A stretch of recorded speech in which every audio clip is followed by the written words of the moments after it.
السلام علیکم ناظرین، آپ دیکھ رہے ہیں اسلامک ورلڈ ٹی وی۔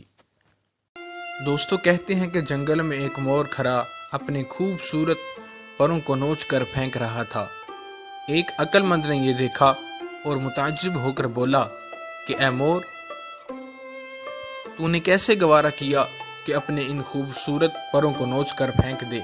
کیا تجھے پتا نہیں کہ ان خوبصورت پروں کو لوگ اپنی مقدس کتابوں میں رکھتے ہیں اور محبوبہ نے جہاں ان کے پنکھے بنا کر اپنے خوبصورت چہروں کو ہوا دیتے ہیں؟ یہ تیری بڑی ناشکری اور گستاخی ہے کہ قدرت کی ایسی نقش و نگار والی چیز کو تو بے قدری سے ضائع کر رہا ہے۔ تو مور یہ سن کر منہ سے کچھ نہ بولا، مگر اس کی آنکھوں سے آنسو جاری ہو گئے۔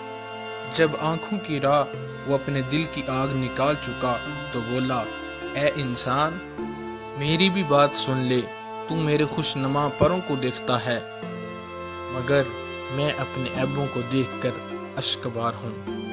نہ میرے گوشت میں مزہ ہے، نہ میرے پاؤں میں۔ خوبصورت لوگ میرے پروں کی تعریف کرتے ہیں اور میں اپنی زشت پائی سے شرمندہ ہوں۔ صرف میرے پر ہی ہیں جن کی وجہ سے شکاری میری تلاش میں رہتے ہیں اور مجھے مار گراتے ہیں۔ کاش گوشت اور پاؤں کی طرح میرے پر بھی خراب ہوتے اور میری گردن بھی بدصورت ہوتی، تاکہ میں شکاریوں کا نشانہ نہ بنتا۔